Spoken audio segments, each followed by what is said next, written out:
साल 2018 में आई movie the none के बारे में तो आप सभी जानते ही होंगे। इस मूवी का ट्रेलर ही इतना डरावना था कि इसे यूट्यूब पर कुछ समय के लिए बैन कर दिया गया था।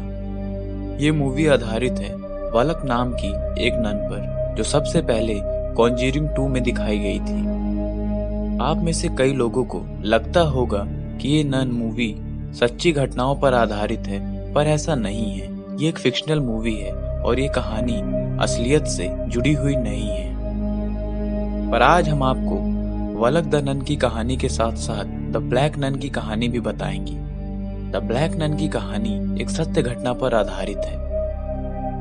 पहले बात की जाए कॉन्जरिंग 2 में दिखाई गई नन वलक के बारे में। असल में वलक किसी नन का नाम नहीं है। मैजिकल बुक्स और माइथोलॉजी की किताबों में देखा जाए तो वलक एक बच्चे का नाम है जिसे नरक का राजा कहा जाता है। वलक के 2 एंजल जैसे पंख हैं और ये किसी 2 मुंह वाले ड्रैगन की सवारी करता है। एक माइथोलॉजिकल बुक द लेसर की ऑफ सोलोमन में बताया गया है कि वलक के पास हर प्रकार के खजाने की जानकारी होती है और ये आत्माओं तथा स्पिरिट्स को कमांड करता है। नन का नाम भले ही माइथोलॉजी से लिया गया हो, पर इसके पीछे एड और लोरेन वॉरेन के साथ हो रहे डरावने एक्सपीरियंसेस भी शामिल हैं। एड और लोरेन वॉरेन बताते हैं कि उन्हें अक्सर एक नन उनके घर में दिखाई देती है और कई बार वो उनके सपनों में भी आती है। इन सब बातों को मिलाकर ही इस मूवी के डायरेक्टर जेम्स ने इस कैरेक्टर को और इस मूवी की स्टोरी को बनाया था।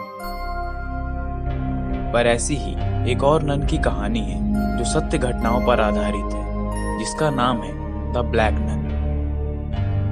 ये बात है 19वीं शताब्दी की। एक शख्स था जिसका नाम था फिलिप। वो बैंक ऑफ इंग्लैंड में काम करता था।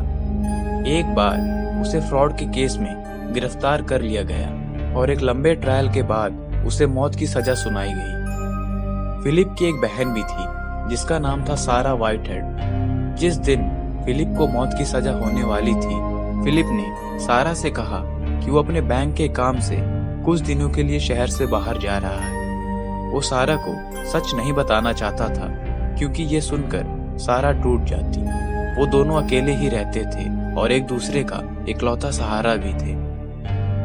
काफी दिन बीत जाने के बाद भी जब फिलिप घर नहीं आया तो सारा उसके बारे में पता करने के लिए उसके बैंक चली गई और वहां के वर्कर्स से अपने भाई के बारे में पूछने लगी, पर किसी ने उसको कुछ नहीं बताया और झूठ बोल दिया कि उसका भाई किसी काम से बाहर गया है।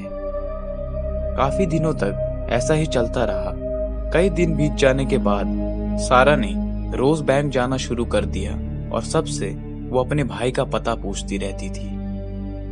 परेशान होकर एक एम्प्लॉय ने उसे फिलिप की मौत के बारे में सब सच सच बता दिया।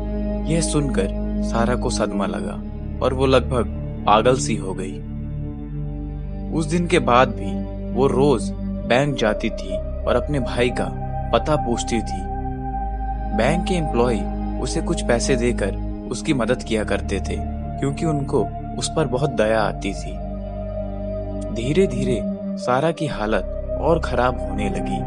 उसके कपड़ों और उसके बिहेवियर को देखते हुए लोग उसको द ब्लैक नन कहकर बुलाने लगे। कुछ दिनों के बाद सारा का बिहेवियर बिल्कुल बदल गया और अब वो बैंक जाकर सबसे पैसे मांगने लगी और पैसे ना देने पर वो सबसे झगड़ा करने लगी और रोज कोई ना कोई तमाशा खड़ा करने लगी। इस बात से परेशान होकर बैंक वालों ने सारा के साथ एक सेटलमेंट की जिसमें वो पूरी जिंदगी के लिए सारा को कुछ पैसे देने को तैयार थे, पर एक शर्त पर कि सारा उस बैंक में वापस कभी नहीं आएगी। सारा ने ये बात मान ली और उसके बाद से वो उस बैंक में कभी नहीं गई। कुछ सालों बाद सारा की मौत हो गई और उसको उसी बैंक के पीछे कब्रिस्तान में दफनाया गया। पर सारा की मौत के एक हफ्ते बाद ही लोगों ने उसे बैंक के अंदर घूमते हुए देखा, पर उसका पीछा करने पर वहां पर कोई नहीं था। और कुछ ही दिनों बाद रात को सारा उसी बैंक के आसपास घूमती दिखाई दी। और लोगों से वो अपने भाई का पता पूछती थी।